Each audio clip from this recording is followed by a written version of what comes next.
understand this, you have to go back to what young brother here referred to as the house Negro and the field Negro back during slavery. There was two kinds of slaves. There was the house Negro and the field Negro. The house Negro, they lived in the house with master. They dressed pretty good. They ate good because they ate his food, what he left. They lived in the attic or the basement, but still they lived near their master. And they loved their master more than the master loved himself. They would give their life to save their master's house quicker than the master would. The house Negro, if the master said, we got a good house here, the house Negro said, yeah, we got a good house here. Whenever the master said we, he said we. That's how you can tell a house Negro. If the master's house caught on fire, the house Negro would fight harder to put the blaze out than the master would. If the master got sick, the house Negro would say, what's the matter, boss? We sick.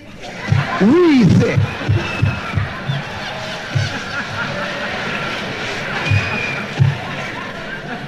He identified himself with his master more than his master identified with himself. And if you came to the house Negro and said, let's run away, let's escape, let's separate, that house Negro would look at you and say, man, you crazy. What you mean separate? Where is there a better house than this? Where can I wear better clothes than this? Where can I eat better food than this? That was that house Negro. In those days, he was called a house nigger.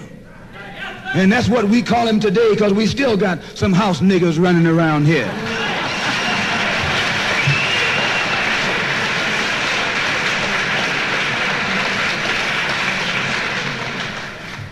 This modern house Negro loves his master. He wants to live near him. He'll pay 3 times as much as the house is worth just to live near his master. And then brag about, I'm the only Negro out here.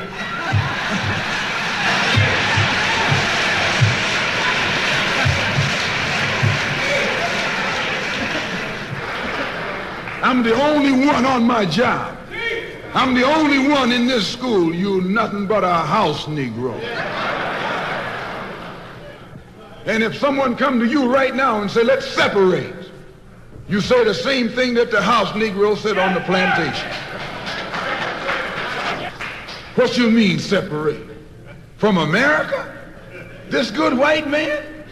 Where you gonna get a better job than you get here? I mean, this is what you say. I ain't left nothing in Africa. That's what you say. Why, you left your mind in Africa.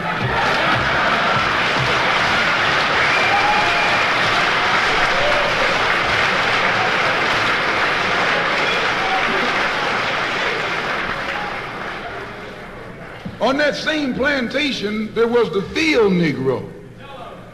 The field Negro, those were the masses. There was always more Negroes in the field than there was Negroes in the house. The Negro in the field caught hell. He ate leftovers. In the house, they ate high up on the hog. The Negro in the field didn't get nothing but what was left of the insides of the hog.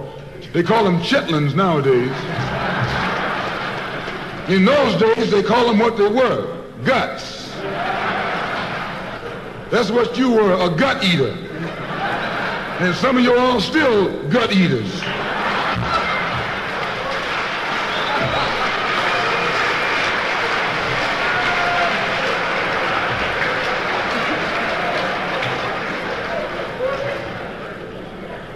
The field Negro was beaten from morning till night.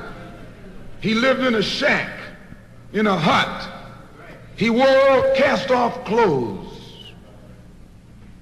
And he hated his master. I say he hated his master.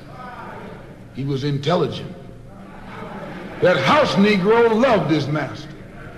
But that field Negro, remember, they were in the majority. And they hated the master. When the house caught on fire, he didn't try and put it out. That field Negro prayed for a wind. for a breeze. When the master got sick, the field Negro prayed that he died. If someone come to the field Negro and said, let's separate, let's run, he didn't say, where are we going? He said, any place is better than here.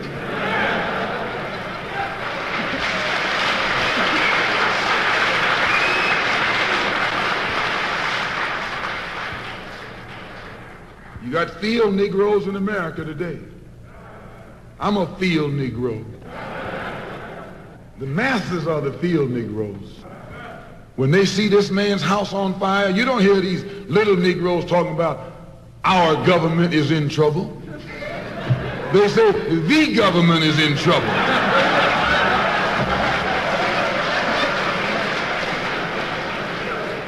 Imagine a Negro, our government. I even heard one say our astronauts. They won't even let him near the plant. And our astronauts, our Navy, that's a Negro that's out of his mind. That's a Negro that's out of his mind. Just as the slave master in that day used Tom, the house Negro, to keep the field Negroes in check, the same old slave master today has Negroes who are nothing but modern Uncle Toms, 20th century Uncle Toms, to keep you and me in check, keep us under control, keep us passive and peaceful and nonviolent. That's Tom making you nonviolent. It's like when you go to the dentist and the man is going to take your tooth. You're going to fight him when he starts pulling. So they squirt some stuff in your jaw called Novocaine to make you think they're not doing anything to you. So you sit there, and because you got all that Novocaine in your jaw, you suffer peacefully.